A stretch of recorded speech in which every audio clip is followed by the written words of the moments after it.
Hey guys, what's going on? All right, we know that there's a ton of options when it comes to upgrading your AR-15 rifle. Maybe you just bought a brand new gun. Maybe you want to upgrade the rifle that you've had for a little bit. I'm going to go over my top 4 picks that you need to start with on this week's episode of Inside the Gun.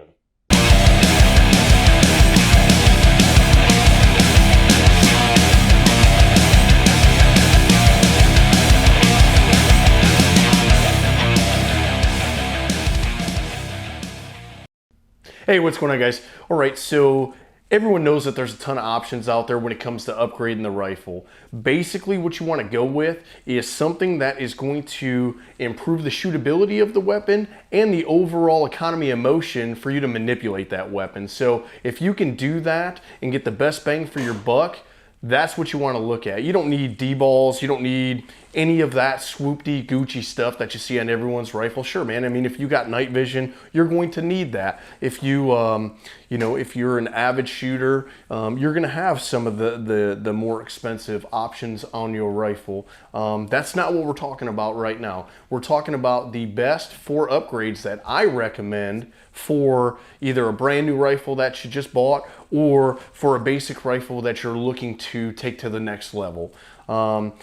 I'm going to give you my recommendation for the trigger, a charging handle, the controls, and then a muzzle device. Those are the 4 things that I recommend that you do to a brand new rifle, or like I said, a rifle that you're looking to take up to the next level. Starting with the trigger. You got 2 different kinds of triggers out there. You got single stage triggers and you have 2-stage triggers. I recommend a single stage. That's just for me. Single stage is really crisp. If you get a really good single stage trigger, there's no slack in it. There's no grit. It's the same thing every single time, right? 2-stage trigger is a little bit different. The first stage, you have a long pull because that sear is going over the hammer. And then right before that hammer breaks, you got to pull just a little bit harder, usually about 2 pounds more than the initial first 3 pounds on that to get the hammer to release. So I recommend the single stage trigger. I actually shoot the advanced combat trigger from us here at the Tactical Edge. It's a single stage trigger. It's fully adjustable. It allows you to dry fire the weapon system without having to reset the hammer every time, which I'm going to show you here in a minute. But there's also companies out there that make really good triggers. Geissele makes a good one. I actually ran their Super Dynamic Combat in my guns before we started making triggers here at the Tactical Edge. 2-stage trigger, super reliable trigger. Timney makes a good trigger. I know Black Rain makes a good trigger as well. They're all fully adjustable, but my pick is the Advanced Combat trigger from us here at the Tactical Edge. Like I said, you can take this. Where am I at? There I am. All right. So I could take this and I could punch out, release the hammer like I just did, right? But what's really nice about it is I can put it back on safe, right? So now I can go from a high ready, right, up, put it back on safe, and I can dry fire with that in the house without having to reset that hammer every single time without charging it, okay? Next is the charging handle, and this might be one of the most important, in my opinion, upgrades that you could do to an AR-15. Why? It's just a charging handle, you're right, but you ever try to rack an AR-15 with a mil-spec charging handle on there with some gloves on? I mean, dude, it's got a little nub on there. You know, I can't tell you how many times that I couldn't get it, right? Or my hand would slip off of it. But if you're in a situation in which your rifle malfunctions, the first thing that you want to be able to do is get a nice firm grip on that charging handle if you have to clear a malfunction, right? Plus a charging handle is anywhere from $40 to $80, somewhere in that range. I run a Mod 2 from us here at the Tactical Edge. It's got a large latch that's angled, right? And that'll prevent any snag on your sling or gear or anything like that.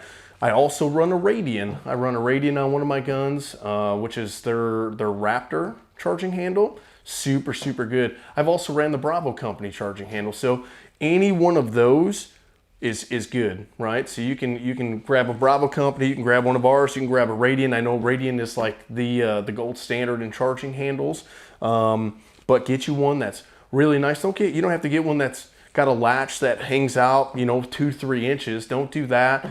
Get something that you can get a nice positive grip on there to where you can clear a malfunction, or you can charge that weapon, get that weapon up and going.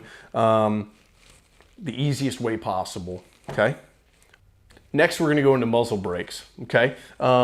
Muzzle brakes are very important for the shootability of the weapon. And what I mean by that is for recoil management, right? Muzzle brakes allow a weapon system to shoot very, very flat. It allows you to stay on target. However, you do have a drawback to that, man. Anyone that's next to you is absolutely gonna hate you, okay? Especially if you're shooting on an indoor range or anything like that.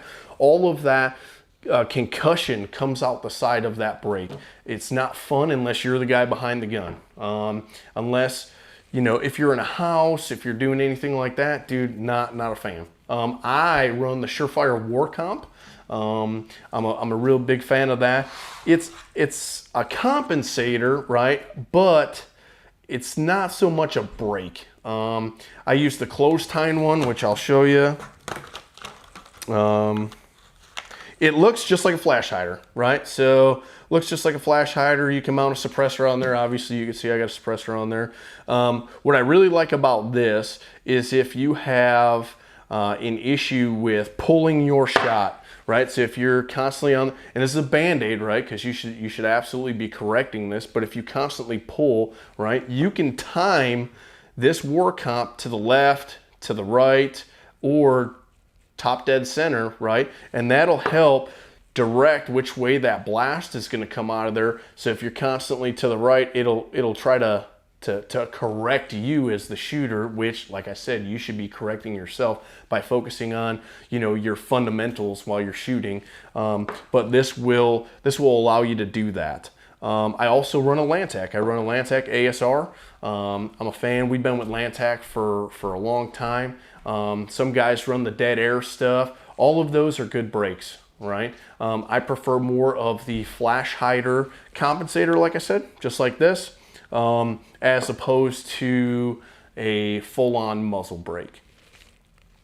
And then the final one is going to be the controls, right? So what allows you to manipulate this weapon system as easily as possible with the desired effect, okay, as quickly as possible. So what I mean by that is, you know, mil-spec safety selector, for instance, right? You manipulate the entire thing with your thumb if you are a right-handed shooter. Left-handed shooter, you're, man, I don't know what to say. Anyway, I mean, you're already fighting a battle. You're a left-handed shooter, but having an ambidextrous safety selector on there allows you to come off that trigger positively all the time, right? And it allows me to manipulate it from safe to fire with my thumb and come off the trigger from fire to safe with my index finger or my trigger finger, man. It allows it to be just that split second faster, which gives me a better economy of motion on the gun, right? So I can manipulate everything way faster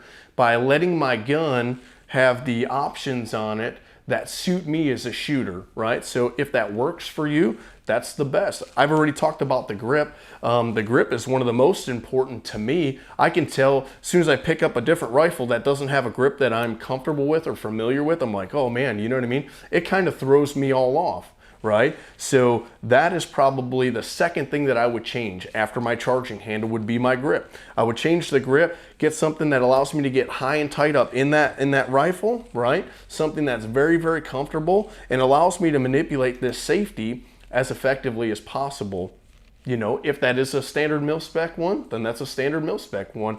I prefer the Ambi on there.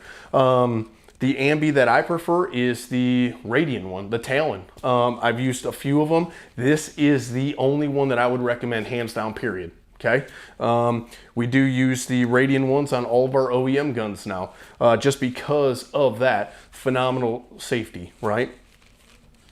Other than that, you can start getting into other things that are, you know, optics, D-balls, if you're gonna start shooting night vision, anything like that, stocks, different buffer weights, you know, hand stops, hand grips, anything like that. But these are my 4 that you should start with. Once you get all of these on your weapon system, that gives you a nice platform to start with. Okay, it'll let you manipulate that weapon system a lot easier than in stock configuration, right? And it'll allow you to go, okay, cool, man. Maybe I don't need this Gucci hand stop on there. I really like, you know, how I can get my hand up here. I like how this weapon shoots now. Or maybe you're like, okay, cool. Now that I have all of this stuff, now let's focus on some other things because I basically have this weapon system set up. You don't need freaking RMR offset. Like, to me, that's just a waste. I'm never going to use it, right? I'm never going to use an offset RMR. Why would I do that when I have a T2 right there? As long as you know your holds or anything like that, like, you should be good. You don't need to make a gun 15 pounds just because you're like, oh, I have 3 different optics on here. Or, you know, if that's your cup of tea, that's your cup of tea. That's not mine. Other than that, man, that's all I got for you. Make sure that you guys leave a comment and any suggestions you got down below. Click the like button and make sure you subscribe to this channel. Next week, we're going to be talking about the LPVO versus the red dot. That's going to be really, really good. So you guys are going to want to tune into that. We'll see you guys next time.